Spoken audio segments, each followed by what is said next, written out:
Good afternoon. Good afternoon. We're here today, September 5th, 2015, in Snellville, Georgia. I'm here with Qwynn Galloway-Salazar. I'm Dr. Rachanice Candy Tate with the Association for the Study of African American Life and History, and we're conducting a Veterans History Project. So thank you again for letting us come into your home. Absolutely. So we'll start off with when and where were you born? I was born on September 9th, 1982, in Manhasset, New York. And your parents are? My parents are S.C. and Ralph Galloway. And what were their occupations? My mother worked for the telephone company for approximately 20 years. She retired working for the telephone company, and my father was a tractor-trailer driver, and he retired from that as well. Okay. And then, did you have siblings? Yes. I am the youngest of 6. Okay. Can you tell us their names? Sure. And if anybody was in the military? Sure. My oldest brother, his name is Dr. Lavelle Galloway. I have a sister by the name of Dina Galloway. I have another sister by the name of Tasha Bragg.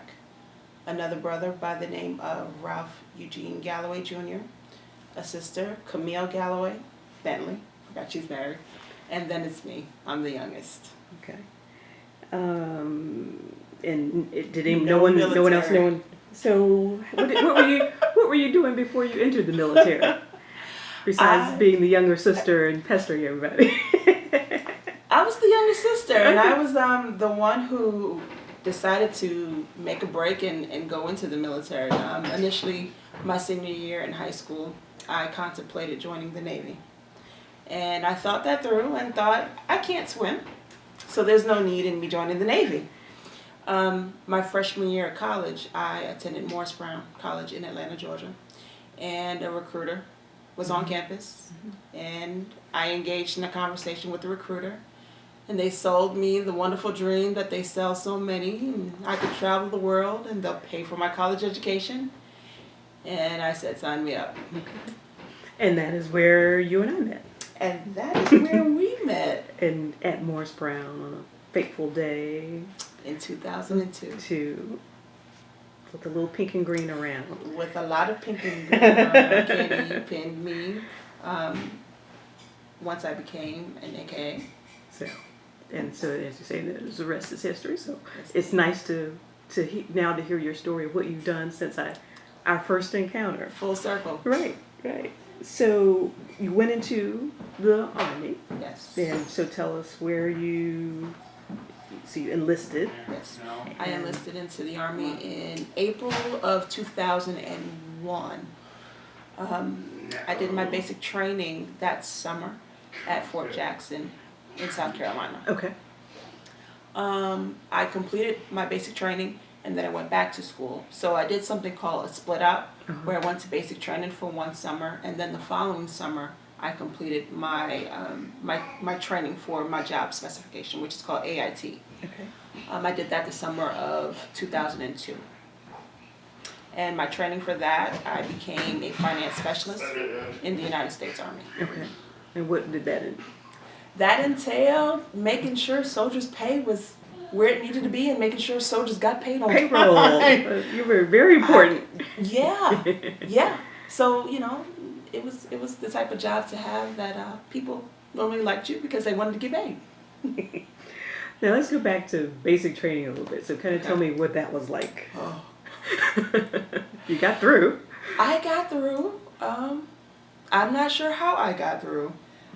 When I joined the military, I think I did not watch enough movies that talked about the experience of basic training. So once I got to basic training, it was everything that every movie that I've seen thus far has shown. It was a nightmare.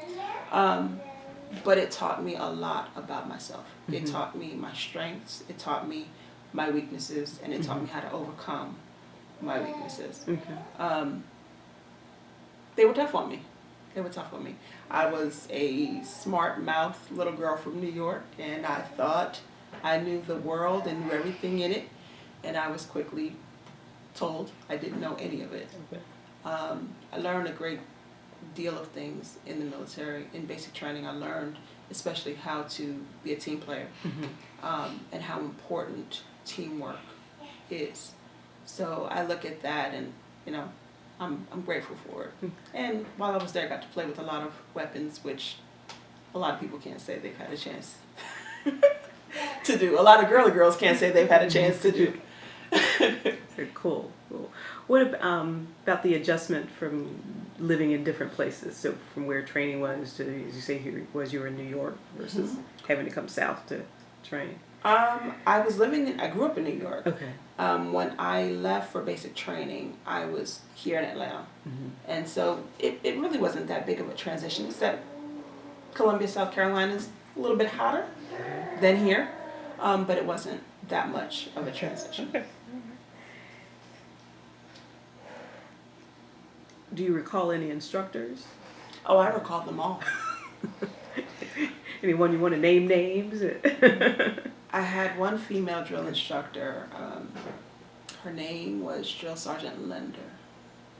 And Drill Sergeant Lender was she was barely 5 foot tall. And you are? And I am almost 6 foot tall. Okay. So just keep that as a visual. Right. And she made my life miserable from day one. Her first line to me was "Welcome to hell," and she meant every bit of it. But she made me realize joining the military was serious business. And during basic training, I didn't realize initially how serious it was. Her showing me how serious it is, I appreciated that at the end. And upon graduation, her and I had actually formed a bond. And we talked about that experience. And I appreciated everything that she instilled in me for those 9 weeks. Great. Did you have any specialized training? Well, I take that back. When I went to AIT, I trained as a finance specialist, and I also trained for postal, so I was also a postal clerk. Okay. And AIT, tell me, is it advanced? Advanced. Goodness, my brain just went out for a second. Well, if can't you even remember, what the I is, but it's advanced training. Okay. Individual training, I think is what it is. Gotcha. And then, how about the physical regimen, living in the barracks, the food? So hard. Hard. Describe that for us. The physical was hard. I was not athletic prior to. I learned how to be athletic very fast. The first time I did a push-up was during basic training. Fine time to start. That was difficult. Getting my body in shape according to military standards was really difficult. Fortunately for me, I was 18, so I was able to adapt pretty fast to it. Living in the barracks was difficult. Growing up as the youngest, and there was a huge age gap. I want to say there's 9 years between my last set of brothers and sisters and I. So I grew up as the only child. So living in the barracks where there were tons of people, that was an adjustment. But it showed me a lot in terms of how to live with other people and get along. So I don't take that for granted. The food, you didn't have a chance to taste it because you were always it didn't matter. You were always on the go. So don't worry about that favorite mom's dish or anything. So no, just get it down. Just get it down. Okay. So from basic training, kind of tell me where did you go? Right after basic training, I got out of basic training in August 2001. Actually, towards the end of August 2001, I got home, and approximately 2 weeks later, 9/11 happened. From that point, it changed the direction of every aspect of my life. When I enlisted in the military, I didn't think that within the years that I was going to serve, there was going to be a war. the last war that had occurred, I was in the 3rd grade.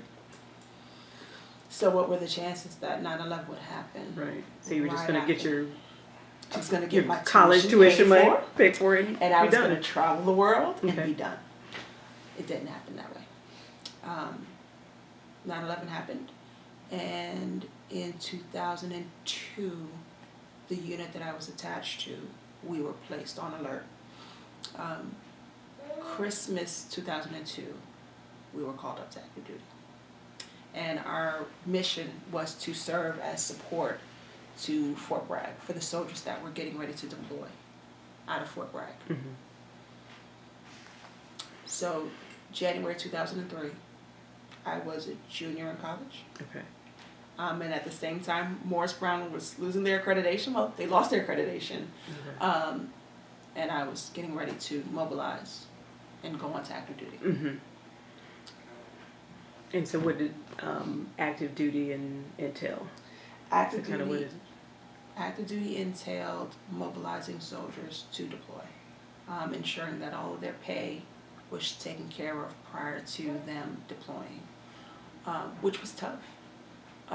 Oftentimes you hear stories of the soldiers that deploy and how tough it is, but actually sitting there and seeing all of these units getting ready to deploy, Mm-hmm. Knowing that some may not make it back home, Mm-hmm.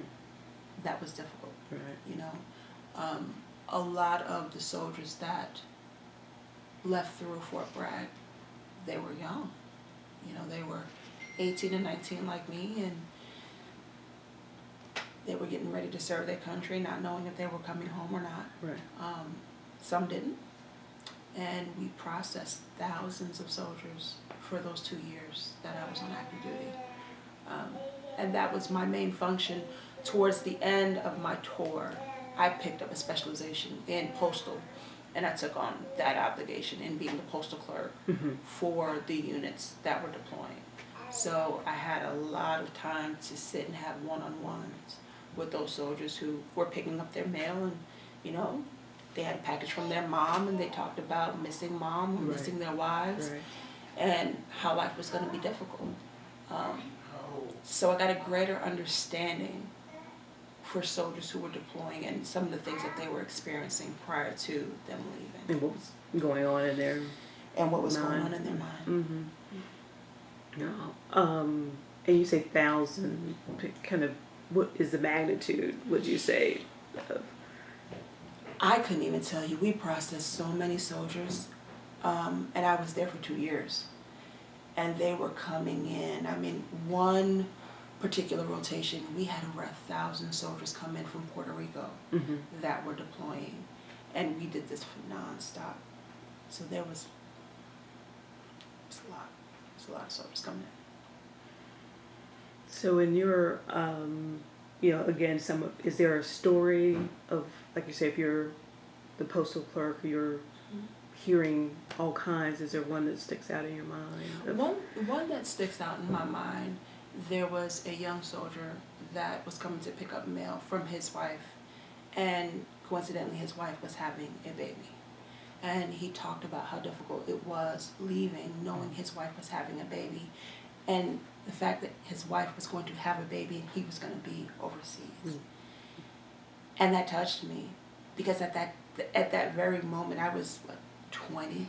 I didn't understand what that felt like for him Mm-hmm. or his wife, or the thought of a child was going to be brought into the world not knowing his dad right away. Uh-huh. And it touched me, and it actually kind of played a part in my career going forward. Okay. How so?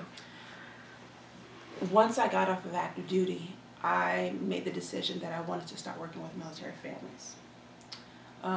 So I was still in the Army Reserves, and I was working for the Army Reserves as a civilian contractor. And my first job was in a call center where we contacted family members of soldiers who were deployed. And we checked on them monthly to see how things were going, to see if they needed any resources. just making sure that their well-being was up to par during their soldiers' deployment. And that story, talking to that young soldier whose wife was pregnant, it played in my mind because that became the norm. I heard it a lot. A lot of spouses were having their children, and they had multiple children, and the soldiers were leaving. And a lot of the spouses were upset, and they were hurt, and they didn't understand. So that initial interaction with a soldier like that kind of helped me to understand what those families, what they were going through and what they were going to go through. And from there, and this was in 2005, I made the decision to go to school and complete my master's degree in professional counseling, focusing on military families and the needs of military families. And with that, I actually specialized in post-traumatic stress disorder. And now that has kind of morphed into what's going on now with a lot of service members and veterans who are coming back from war. With PTSD. With PTSD. Issues. Right. So did you have, so your wartime experience, you were on here seeing it from having to send people to the war. Right. You need to want us to pause for a second. Sure. And so we started back, and we have an addition to our interview. Who is this lovely lady? This is Isabella Salazar. This is the youngest of the bunch. Okay, all right. So you were, and I'm trying to remember what I was asking, just about this next section of questions is about wartime service, but you're not on the front lines. You're here, kind of experiencing it from sending troops out. Right. Is what I'm hearing. So, again, this is asking, where did you serve? You're at my stateside. I was at Fort Bragg. Fort Bragg. And I was mobilized at Fort Bragg. And then, kind of, what are you seeing as people processing these thousands and leaving in these? Tell us what that looks like. A lot of fear. A lot of fear. Fear of the unknown. A lot of soldiers were heading over and they've never experienced war. So they didn't know what to expect. And a lot of them, their thoughts were, I just want to make it back home safely to my family. During that time, you had a lot of soldiers who were enlisting for the Montgomery GI Bill. So a lot of soldiers were young and they were in college, and a lot of us didn't see this happening. So it was a different feel for many soldiers who were deploying, because they didn't really enlist to become a soldier per se. They enlisted to better themselves and have an opportunity to go to college. Right.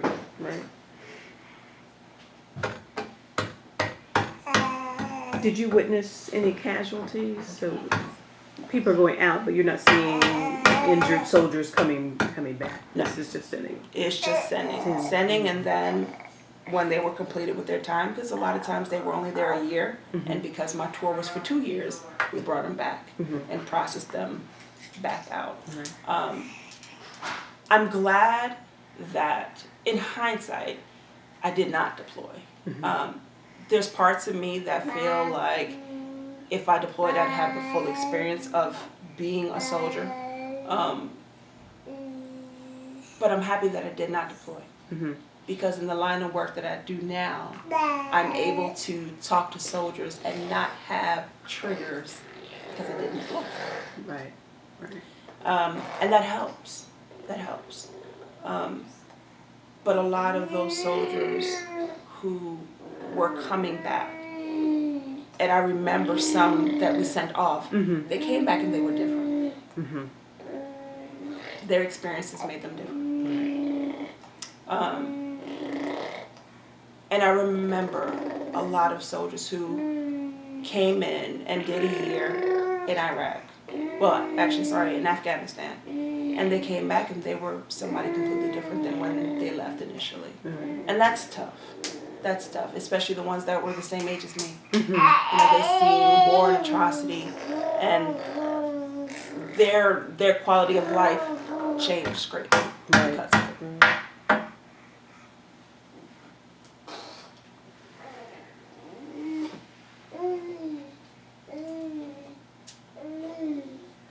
Did you develop any friendships, have camaraderies while you were, kind of, Lots of them. I actually, a few of my closest friends now actually served with me while at Fort Bragg. While I was at Fort Bragg, I had my oldest daughter. And because we were all mobilized, we became a family. And so a lot of the female soldiers that were around the same age as I was, they were like my daughter's aunts, because they watched her when I had to work, or they watched her when I just needed to just decompress. And they're still quite active in our lives. And I'm blessed for Facebook, because for the ones that, you know, they've continued to stay in the military and have toured in other places, we still connect through the internet. So thank God for technology. Right, has helped you stay in Absolutely. touch. Stay in touch. And then how did you stay in touch with family, or family stay in touch with you while this was going on? To be honest, when I was stationed at Fort Bragg, I mean, we had cell phones and we had phones, so that was, of course, the easiest way we stayed in contact. But because I was so busy, oftentimes, my family would hear from me maybe once a month, because I was on the go nonstop. And I know that was difficult for them, because I was the youngest, and they were used to talking to me quite often. And that was a huge shift. Can we pause that for a second? Okay. Start again. Where were we? We were on Friends, staying in touch, and social media was very helpful for that. And so aunts. They're her aunties. Aunties are. And uncles. Okay, and uncles. And uncles. Absolutely. We're there for Isabella and the group. How is it having, because you said you had your first child? Yes. While you were there. So how is the military with females and family, or care? You just have to make it. I had to make do. Okay. I had to make do. As a single parent, you have to do paperwork called a family care plan. And basically what that states is, in the event that you are called up for deployment, you have a plan together for a place for your child to go. And that's hard, you know, because in essence, I had to have my mom sign the paperwork saying that if I had to deploy, she would be my daughter's caregiver. Right. As a mom, that's tough. You know, who would want to leave their child behind? Fortunately, we didn't have to worry about that. But it was hard being a single mom that last year, because I still had all of my requirements of my job. My daughter's biological father, he was also on active duty. So that was difficult. But we made it through. We had a lot of other soldiers, like I said, her aunties and uncles that really pulled together as a family and supported me and supported her, ensuring that our first year we were taken care of, and we made it. But the military as the employer was supportive or not? I didn't have that, you know. Candy, I can be honest, I didn't have a bad experience because we were such a close-knit unit. They really banded around me and helped me. Sadly, my sergeant, the same day I found out that I was having my oldest daughter, was the same day that he was diagnosed with colon cancer. And so we formed such a bond, because he took me to the hospital. At that time, I didn't have a license. I wasn't driving. So it shows you how much of a family we were. And he empathized with me, because he was going through his own struggles, and he saw what I was going through. And so he worked with me. He knew that I was a hard worker. So I didn't have a bad experience with the military not supporting me. It was just the signing of that paperwork That was tough. difficult. Emotionally, yeah, I can imagine. So for when you weren't pushing thousands of pieces of paper through the system and making sure people were paid, what was the recreation? What was recreation time or off time or downtime like? I was a mom. I was a single mom. So I was a single mom. And I was also finishing up my bachelor's degree online. So that's really what that time, it was jam-packed. There were really, I had time for my friends, but my major focus was my daughter and finishing up my bachelor's degree. why was that so important to you? Finishing up my bachelor's degree?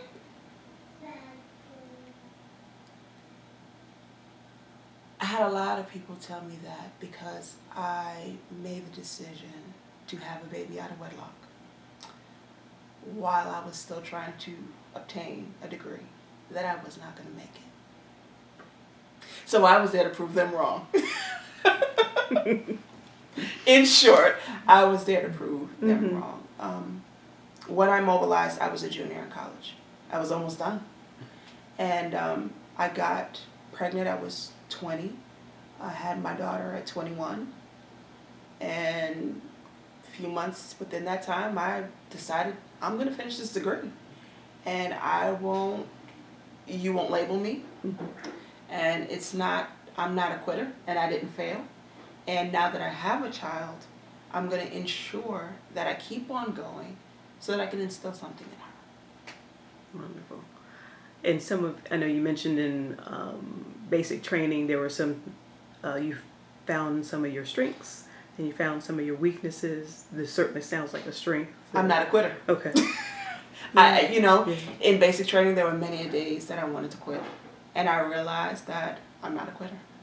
And I have, I live by that.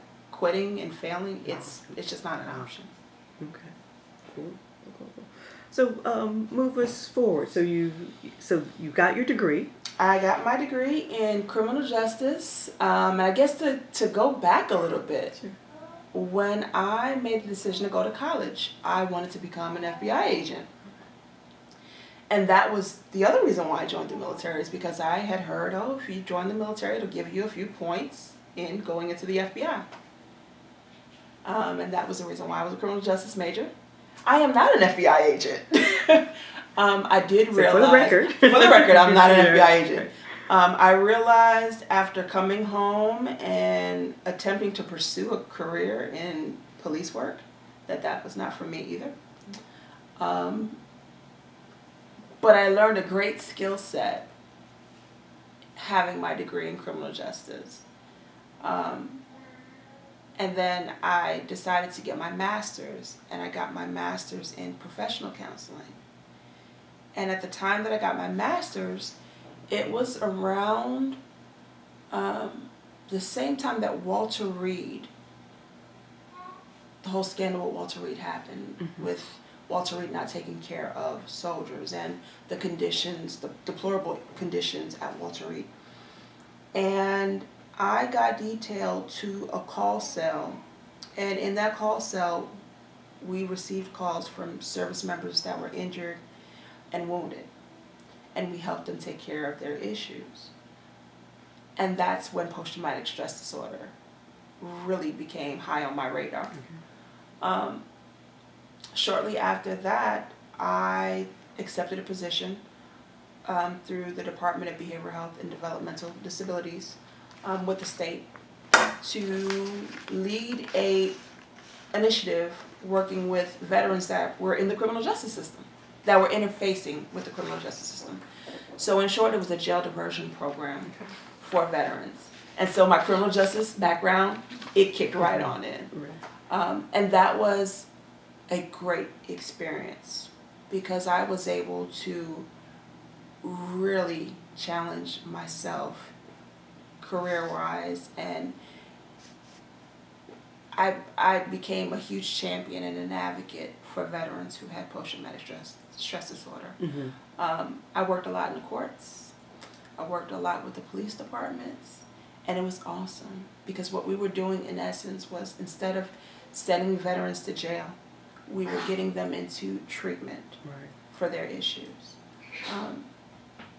And in the midst of that, I worked very close with NAMI, which is National Alliance on Mental Illness, in training police officers on de-escalation techniques, especially as it related to veterans. Because so many veterans, this was around 2009, there was a huge issue with veterans. It's called suicide by cop, where cops were being called on the scene with the veteran, and oftentimes veterans had weapons, and a cop would kill that veteran. And so I worked with NAMI closely to come up with those de-escalation techniques on interfacing with veterans so that we won't have to keep having these issues of veterans getting killed. Great. Wonderful. So you were actually, I'm looking at the dates of service, so you were active from 2001 to 2006? Yes. Okay. And then this is when you're starting to pursue your advanced degrees, but still working, but from your military service, it was a smooth transition. You're making your career path, helping those that you had served those years is what I'm saying. So walk me through the rest of your resume. Okay, service. So I know I just continued on service. I just took the uniform off and put regular clothes on, and to be honest, it still feels like I have a uniform on. Okay. So from working with the state, I had the chance to do a lot.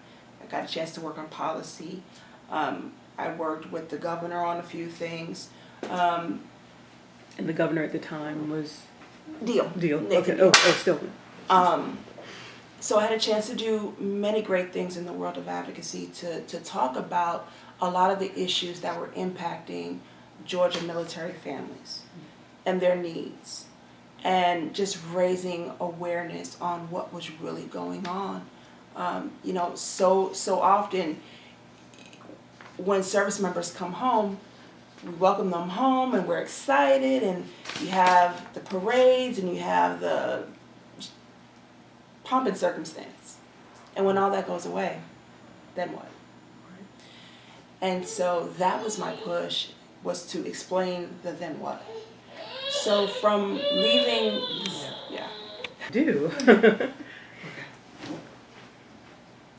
So we were on the then what. So after you're saying they do the parades, they come back, but then the veterans are left with then what? Right. So that's where your passion in it. That's where my passion really kicked in, was the reintegration component. Working with the veterans to get health care, to get their benefits, to obtain employment, just making sure that their families were connected. That's really where my passion came into play. So after leaving the state of Georgia, I did a stint at the Department of Veterans Affairs. Loved. No matter what anyone says, I loved that experience. In my role, I worked in the Operation Enduring Freedom, Operation Iraqi Freedom, Operation New Dawn office. I was working at the Carl Vinson VA, that's in Dublin, Georgia. Okay. And my role was, I was a transition patient advocate, and I worked with all wounded and injured combat veterans. And I loved each and every one of those veterans like they were my children, because they were the ones that were missing limbs, and they were the ones that had traumatic brain injuries, and just all of the visible and invisible wounds of war. And really my job was to be an advocate for them. I'd go to their homes and make sure that they were okay. I can't say how many times I've sat in jail cells with them, sat in courtrooms with them. But I realized that my calling was to make a difference in their lives. Some of the things that they experienced in war attributed to them being in a jail cell, Really? attributed to them being in a facility because of their mental health condition. But being a sounding board to them and letting them know that they weren't alone and having them trust me, that was big. Mm-hmm. Because a lot of veterans you hear all the time, they don't trust. But being a battle buddy to so many of them, even though I never deployed, it meant the world to me and it meant the world to them. So it wasn't a matter of you not having credibility. In all of my experiences, I have never had a veteran say to me, "You don't understand because you didn't deploy." Mm-hmm. I think merely because I listened and I was warm and I didn't judge them based off of some of the things that they did, the rapport was there. And even though you didn't deploy, it seems like you've heard or seen enough stories to where you had cachet, Right. clout to be able to talk. Absolutely. Absolutely. And walk the walk, and they knew you were legitimate. Absolutely. So I stayed at the VA for almost a year, and at that time it was rough because I lived in Decatur, and I worked in Dublin. Which is how long will one way 2.5 hours one way. One way. And I did that every day for a year. What kept me there is the love for that population. Every day was an adventure because every day was a different day. I covered all of Middle Georgia. So on a Monday I may be in Macon, and on a Thursday I may be in Savannah. And I loved it because I got a chance to give back and get paid for it on a daily basis. Yeah. So it was a great experience. So from there, I accepted a position to work at Emory University in their psychiatry unit, working with combat veterans as well.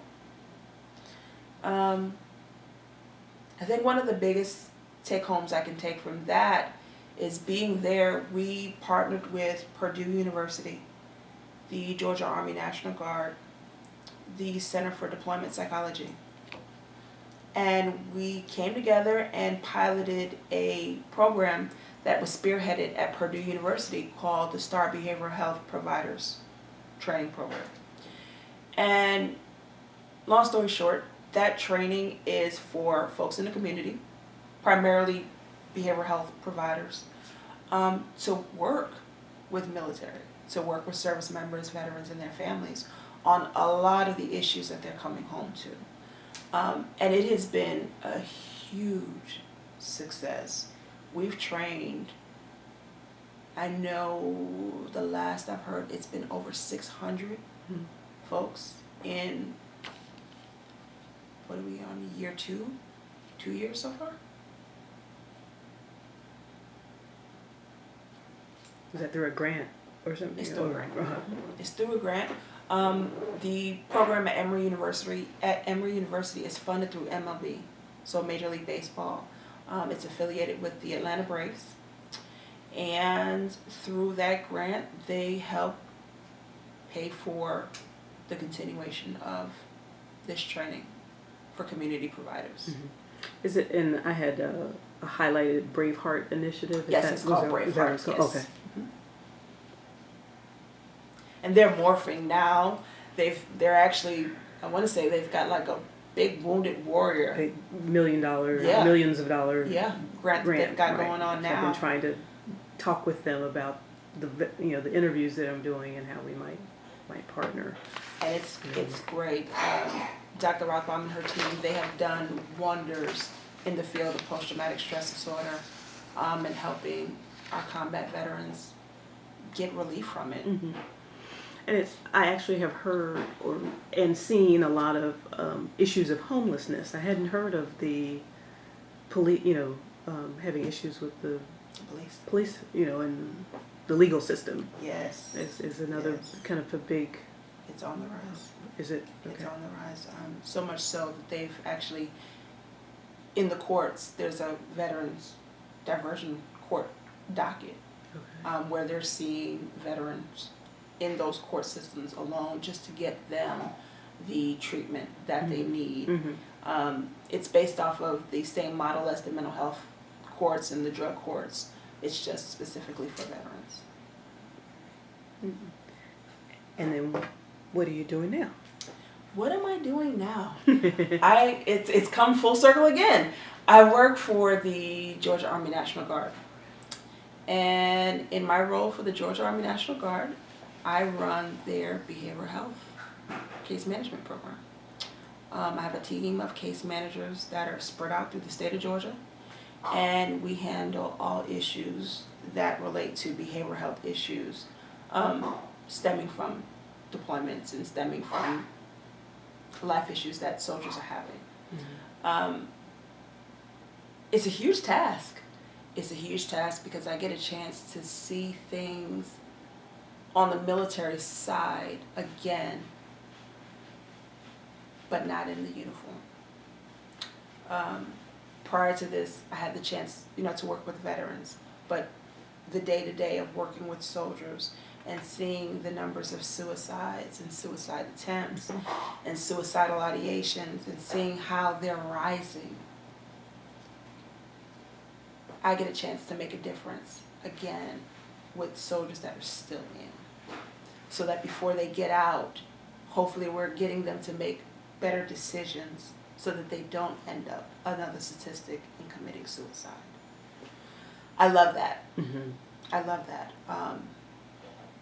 I'll be honest and say that it's difficult because every day I come home, I pray that when I get to work the next day, we haven't had another suicide. I would be lying to say that I haven't seen several suicides in my role. But putting preventative measures there to stop as many as we can is what I'm geared towards doing. I have an amazing team. Each one of the folks on my team are either in the service, have a family member that's in the service, so their hearts are really in the right place to carry on this mission. And we make an impact. We look at things from a holistic point of view. We don't just say, okay, you have a behavioral health issue, let's just deal with that. Well, 9 out of 10 times, if you have a behavioral health issue, you're probably not maintaining your job. You got some family issues. There's probably secondary trauma somewhere in your family. So we try to work on all of it with the soldiers. So I take my experience from the VA and I impart that into my case managers. And I make them look at each soldier and look at all of the issues so that it's a holistic approach and not just a behavioral health approach. One of my biggest goals is to reduce that stigma. I don't want our soldiers to feel that they're crazy because they've been diagnosed with post-traumatic stress disorder. Anyone who is put into a situation where their life is in danger, you're going to come back different. So my team gives our soldiers an approach of, well, let's look at everything. And let's see how we can fix different aspects of your life. And that's ultimately what we do. Our mission, I tell my folks all the time, our mission is to save lives. And that's what we do on a daily basis. And so how, and you mentioned this, you say it's tough to come home with that. And what crossed my mind is you have maybe not been deployed to war, but you're fighting a war here on the home front is how, for me as a civilian, looking at this is that you're seeing war. And so how is that for you? I have my moments. I'll tell a story that, where it all came full circle for me and hit home. Back in December, I was working a case.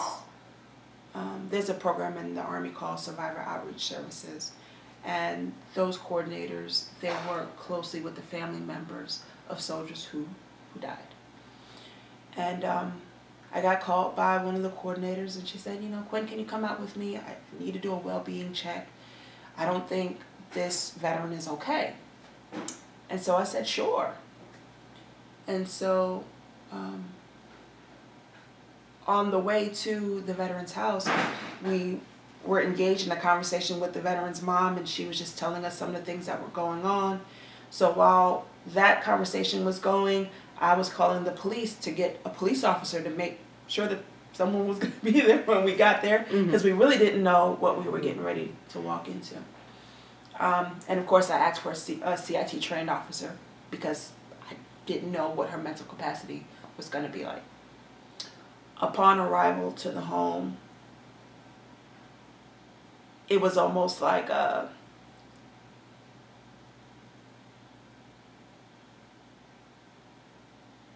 veteran had a psychiatric break. She destroyed her home. She had a dog that she killed in the home. When we got inside of the home, she was naked and she was afraid. And everything that I have ever trained for at that very moment came into play, because I did not know whether or not she was going to hurt me, whether or not she was going to hurt herself, or what the outcome was going to be. Long story short, on her, we were able to get the cops there. We were able to get her to Grady, able to get her stabilized to a point where she is functioning again. Right. That was my war on American soil. That situation changed my life, because my life at that point was in danger, because I did not know what was going to happen. I remember the police getting there and the police saying to me, "How did you know what to do?" And I thought back to every experience that I had prior to that moment, and it led to that moment. And I struggled for a few months with that situation. And just, what is this? We're in September? Mm-hmm. Just this past July, I was awarded for saving that young lady's life. And that did a lot for me, because in this line of work, it's draining. But to save lives, I am fully aware that I can't save every life. But saving a life is good enough. What keeps me grounded is my family and church and my friends. Is it difficult because I'm married to a veteran who has been to combat, who has seen a lot? It's difficult, because oftentimes he'll say to me, "How was your day?" It was okay. And I have learned to leave it as it is okay, because I never want to stir anything up for him. And it's a war of the roses sometimes, because his thing is, well, who else would you talk to but me when you're having a bad day? But fortunately, our church is literally right outside of my subdivision, and I just take those issues and I take it there. And when I'm at that low point where I feel like I'm at burnout, I know how to find a clinician.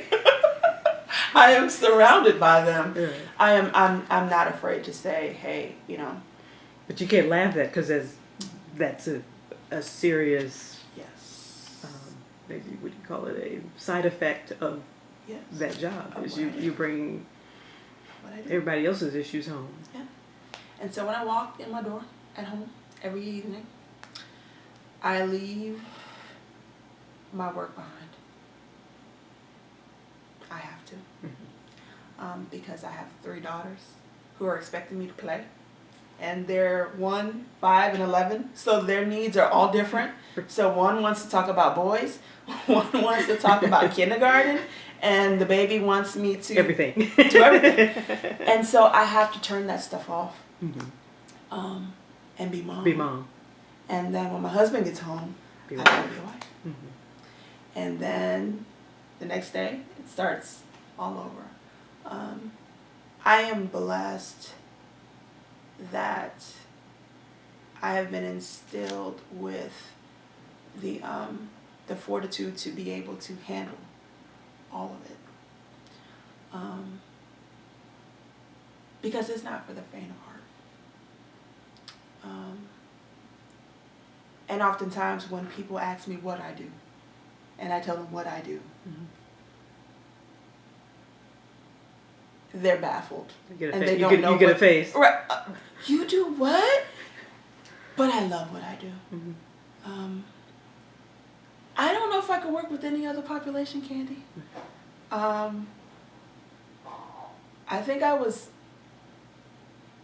cut and molded to do this. To be able to help a veteran who has seen the worst of the worst and instill hope. That makes me have a purposeful life.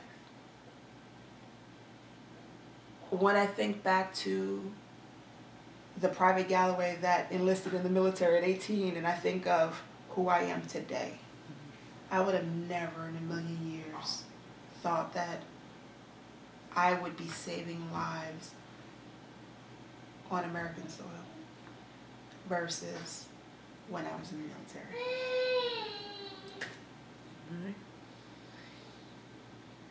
I had the pleasure of interviewing your husband first, Jose, and he shared with me some stories of you all having a discussion about him retiring. And so I want to switch gears a little bit. We've talked about your career, but there's you have the you have the dual pleasure of also being a military wife. To shed some light, because this is also, I would love to get some of from a woman's perspective, the wife, I've got kids, I need you to come home. What was, versus him who was just like, okay, I'm a police and I do this all the time and I'm ready to sign up to do another 20 years. And if he could have done another 20 years, he would have done another 20 years. It sounded like that. I hear about that maybe at least once a month, that he wished that he was still in. Let's see. Yeah, it's like I lived a double life. So, I was pregnant with Ava, who's our middle daughter. I was like, back up. You all, give me the love story first. Oh, the love story. Oh, the love story. How did I meet my husband?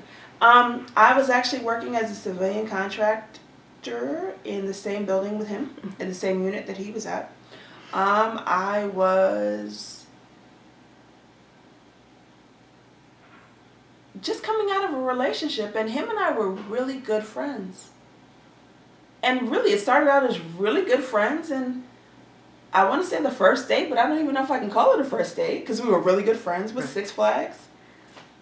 And he never left. And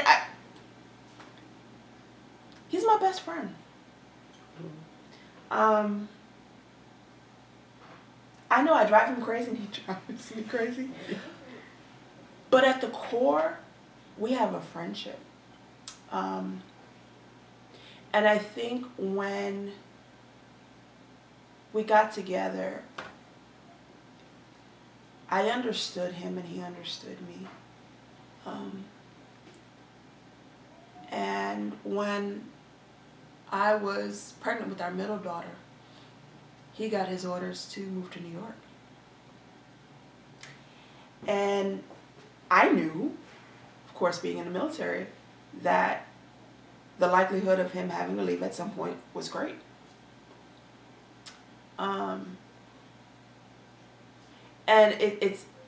I'm thinking back and I'm laughing because at the time my job was, I was a trainer, and my role was to I trained people at military installations all over the U.S.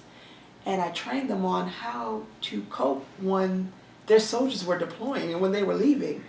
And then here I was, my husband, he was my husband at the time, he's telling me he's got to leave, and I'm just a ball of mush because I'm like, what do you mean to leave? I just met you. I've got you here. What about us? And I'm pregnant. So that was tough, you know. Being a semi-expert, training folks on how to do it, and then now I have to live it. All those skills that I had, it just didn't apply. It didn't apply to what I was going. It didn't apply to me. And he was gone for 3 years. And that was the longest 3 years of my life. Because I had 2 daughters. And it was almost like I was a single mom. Again, yeah. He came home maybe once a month, once every other month. But it was hard. Once again, I learned a lot about myself. And I learned that I wasn't a quitter even more. Because when he got ready to leave, I had just finished my master's degree, just got this job at the state as a director, and I'm like, oh, I am not going anywhere. I'm staying here. And that was a tough decision because a lot of military families, when they're afforded the opportunity to get up and go together, they go. We made the choice. I made the choice. Fortunately, it worked out, but it was hard, you know. I'm sure there are many days that he resented me, and there were many days that I resented him. And when he got back, we slowly transitioned because he's an alpha and I'm an alpha. And I was wearing the pants and he wanted back the pants. And I was just like, your pants have been removed for 3 years. You need to slowly get your pants back. And so we went to counseling for a little bit just to work on those reintegrations, just to work on bringing him back into the household. The kids were older, how to interact with the kids. And that did us a lot of good. And that's been that was in 2012 when he came home. And so towards the end of his tour, what got him home was his unit was getting ready to deploy. And I said, no, enough is enough. You've deployed multiple times before me. I work in this field. I see what deployments, I see what's coming home. No. That was one of the hardest decisions and one of the hardest things I've had to say to him was no. Mm-hmm. I wanted him to be able to have a decent quality of life. I think there was a part of him, and this is me putting my clinical hat on, I think there was a part of him that felt as though he still had work to do over there. Mm-hmm. During his last deployment, he lost a soldier. And that survivor's guilt is there. And so I think there's a part of him that still feels that he needs to find closure, but he needed to find the closure there.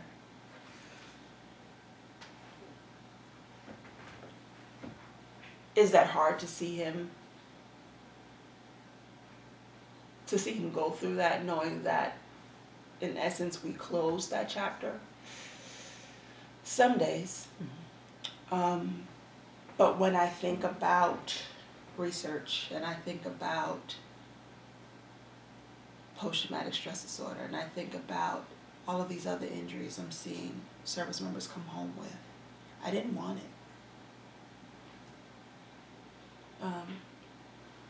So you could be selfish. Yeah, I'm okay with saying that I was selfish. Yeah. So you wanted it. Yeah. Something different for your family. Mm-hmm. Yeah. I can say that I'm okay with it. You know, some days I think he misses putting on the uniform. But I think when he, you know, thinks about all of the things that he's done in the military, he's okay with knowing that he did a good job.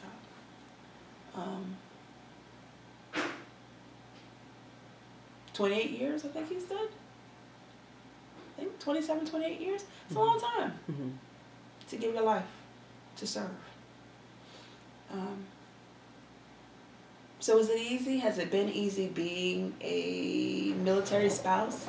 No, it's not. It's not. Some days I think I had wished that I never had military experience, because if I didn't have the military experience, then I would have been oblivious to some of the things that I did know about.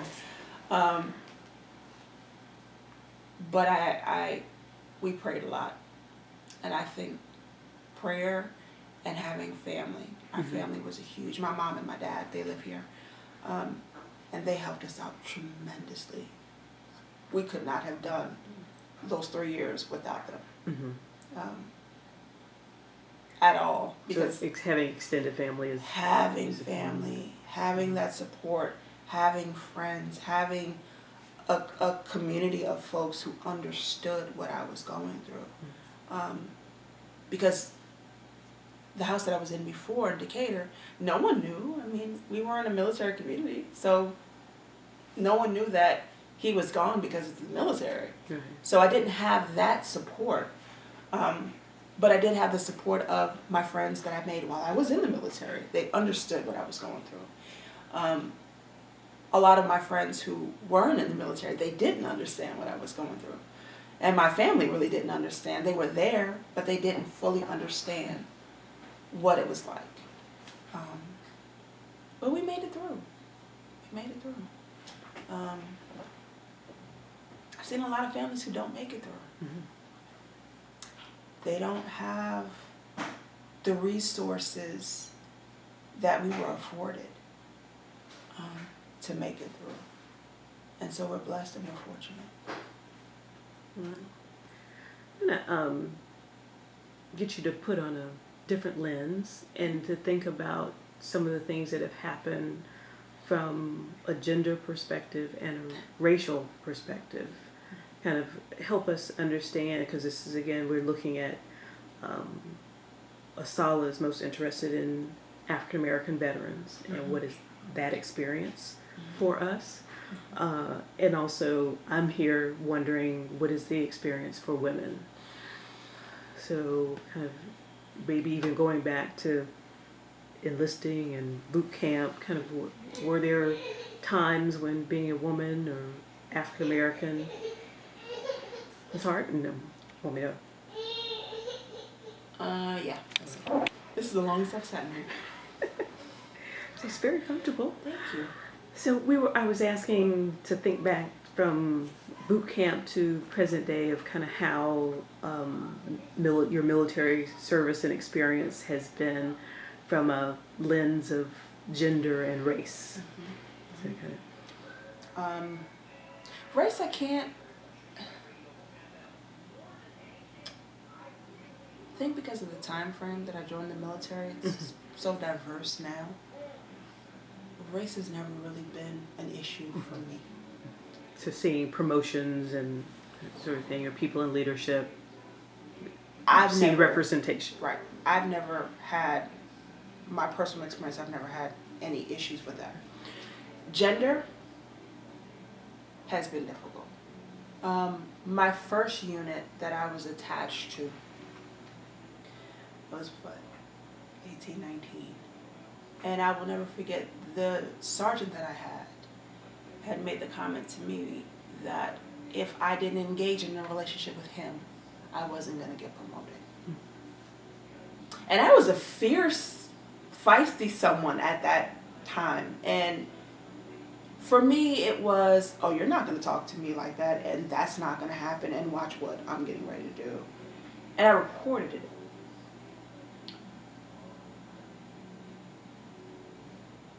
And I'm glad that I reported it because there were many instances with other females that didn't report it. And they were hurting.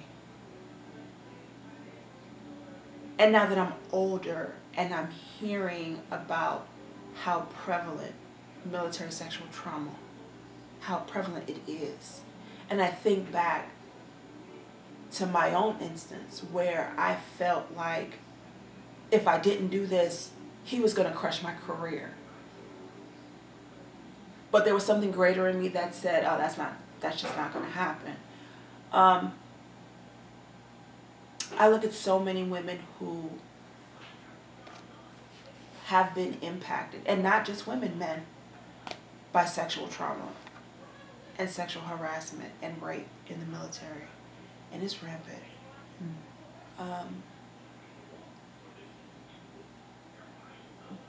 Back when I enlisted, there was a notion, and it was almost a part of the culture, where if you were attractive in the military, you slept your way through. And I never wanted to associate with that. And so when it happened to me, it was I'm not going to stand for this. But it hurt because I looked at how many young women were having sex just to be promoted. When you think about how many minorities, and I guess we can talk about this too, when you think about how many minorities and how many women join the military to escape, whether it's a bad neighborhood that they grew up, poverty, abuse at home. You have a lot of women and minorities who join the military just for that purpose. And to come into the military and have it happen again. You hear a lot of it. I hear a lot of it now in my role where I'm hearing of the rapes. And it baffles my mind because it's almost like there's a target. Like they can smell. It's like prey. Like the predator can smell it on these women. And the numbers are just rising and rising on how many females are being harassed and being raped in the military. There's a lot of advocacy work that's being done now. I work with an organization occasionally that advocates a lot for MST, well, military sexual trauma. And so, now it's a matter of having women come up and report and self-identify and say, no, this isn't going to happen to me. So I had looked through this article that you sent me, the other person who, I guess, Bridget McCoy. I did? Along with your husband's article. Okay. So I was shocked that, okay, well, wow, this is 2013 that the article's written. You're thinking, okay, well, you hear, or I guess in the news now is more the don't ask, don't tell, but it's of same sex, but this is, just sexual trauma of It's just as prevalent. It's just as prevalent. And what is just as prevalent, you hear, when you're thinking about military sexual trauma, you're thinking about just male on female. There's a lot of female on male, and there's a lot of male on male. Okay. Wow. I would have never imagined the male on male, but those numbers are climbing in terms of men being raped by other men in the military. I know. But it's out there. So you're worried about the war? You're worried about the war. You have, and I've had one particular case that I dealt with years ago, and this young man was raped while at war. And you're trying to stay safe and make it home alive. and not be killed by the enemy of the foreign nature, but to be victimized by someone on your own team of your own gender, I can't imagine. It's trauma Trauma in itself, yeah. Trauma on top of trauma. So it's, yeah, I'm a little, I know. It's like, what do I ask next? It's I a know. little speechless. It's but it's, you know, it's one of those, in the, what do you do? Or what can we do? Or what is, you know, advocate. it's more advocacy that's I needed. think it's more advocacy. I think it's more bringing a lot of these things to the limelight of what's going on, bringing awareness to society as to what's going on. You know, we focus so much on, you know, let's give them free meals on Veterans Day and, you know, honor them on Memorial Day, but there's a lot more going on. And the reality is this is going to affect generations, Right. because their children are seeing a lot of the residual effects of combat, and that's secondary trauma. And it's generations that are going to be affected by all of this. Mm-hmm. So I'm thinking as we reflect kind of this last part of the interview, how would you say the wartime experiences have affected your life? Greatly.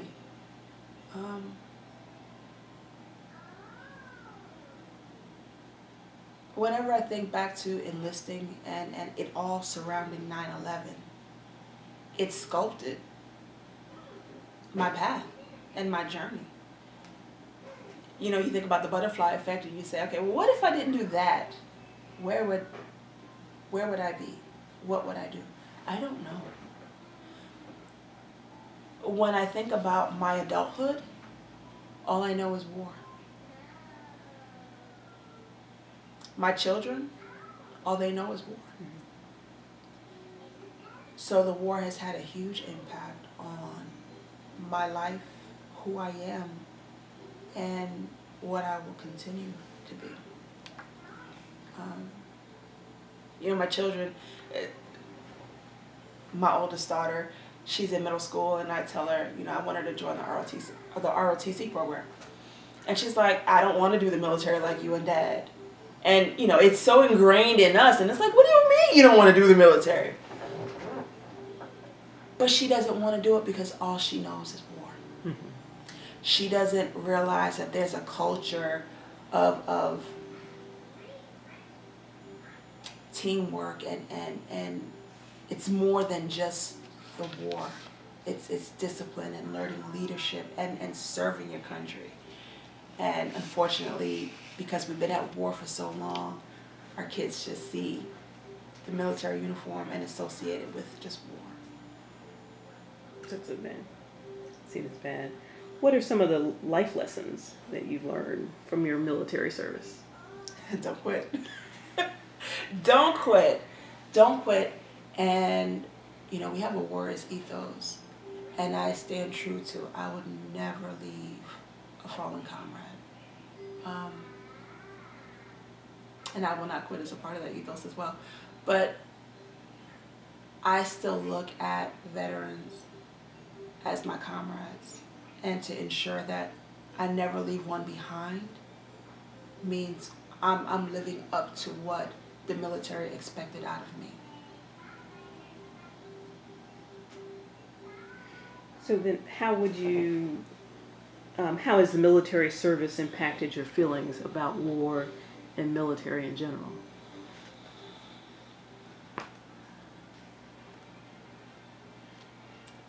I guess, Candy, I look at things, you know, when you enlist in the military, ultimately you know what your job is. And that is to be prepared and trained in the event that there is war. I don't ever want to say that I'm a proponent of war. War's been going on since the beginning of time. I just think that when there is times of war, we need to have plans in place to take care of our war fighters prior and for the rest of their lives.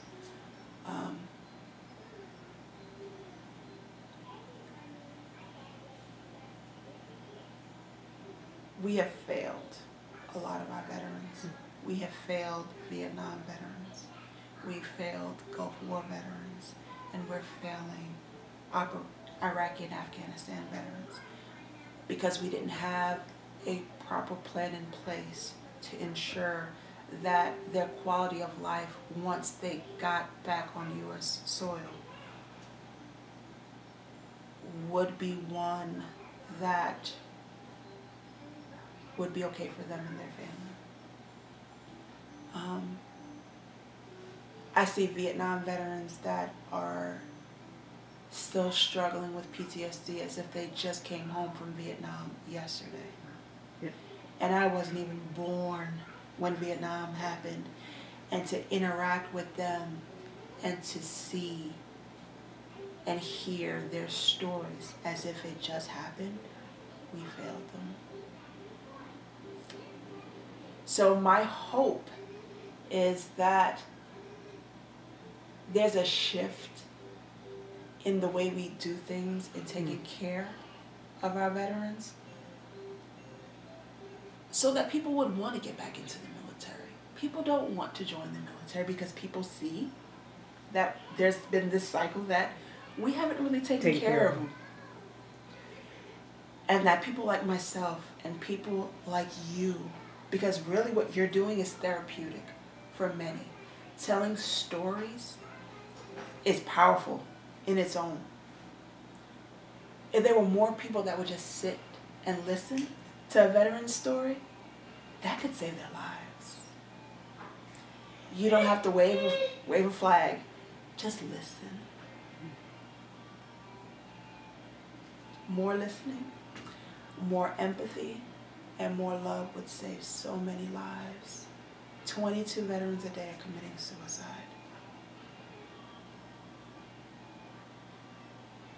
Listening to one a day can save at least one life. You've done something. Yes.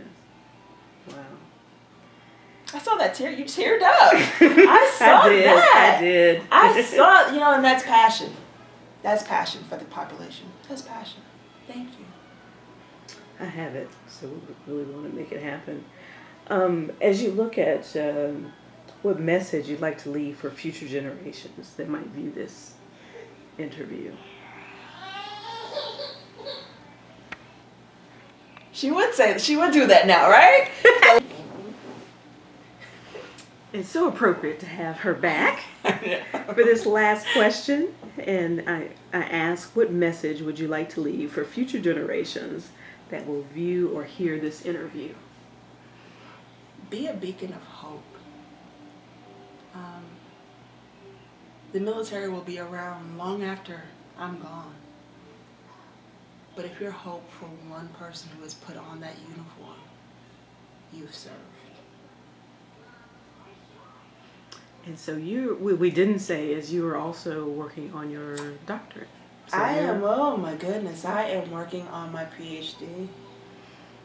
Which is a labor of love in and of itself, too. It's week 1. This is week 1, actually. Oh, okay. Tomorrow we'll complete week 1. Okay. And I am... What made you do that? That has been on my to-do list for about 5 years now. And I am in school focusing on industrial and organizational psychology. And what really made me do it is you have a lot of organizations that are saying we're vet friendly. And they have signed on with the President and Mrs. Michelle Obama to hire veterans, but they're not retaining them. It's one thing to hire a veteran because you say it's good practice, but do you really know what it entails to keep a veteran? And that's my mission as I put doctor in front of my name, is to become that practitioner and that consultant that merges the behavioral health and the IO and show them what mental health issues look like in the workplace and how to adapt and have programs available to veterans and their spouses that are being employed by their companies. That's what you think about that, huh? And we're going to help Mom Yes. make that happen, right? Say yes every night. No quitters. No quitting. All right. Thank you. And thank you for your service. What I'd love for us to do is, I know there's I see some awards and medals. I'm just going to take the camera and you walk around and you can tell me what they are. And Isabel, can you come with us? I know. You can come with us. You're such a fussy pants. Mostly his. So, what we got here? Yeah, he's got all kinds of stuff here. I think that's when he was in Korea or Japan.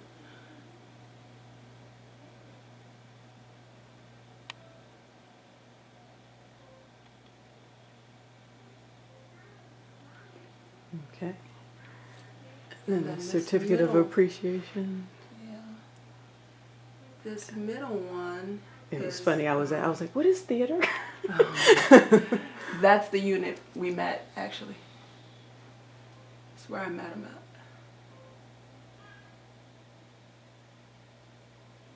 They're down in East Point. Okay. And then that's the ARCOM that he received, which is the Army Commendation Medal Award.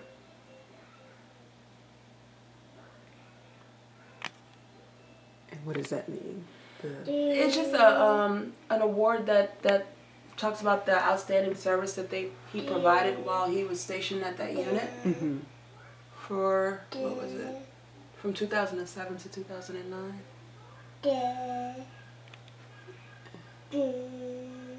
And those pictures are from military ceremonies, and those are his His full dress.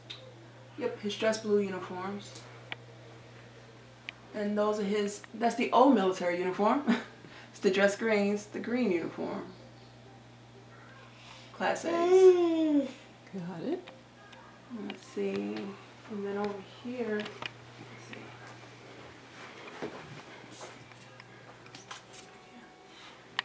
Those two, that's my flag for my mobilization. I don't see it. And what happens when you get a flag? Or how does... We got a flag because we were reservists that were called up to active duty to serve. So you get a flag for the time that you were on active duty. And because it was during an operation. So when I served, it was Operation Enduring Freedom. So that's what you received. You received that. Which is, this Which is... that one's mine. Let's see. It's pretty much like a welcome home. And then you receive those. And then there's a nice flag that comes with it. And then they had a ceremony of some sort. And then that's my husband's.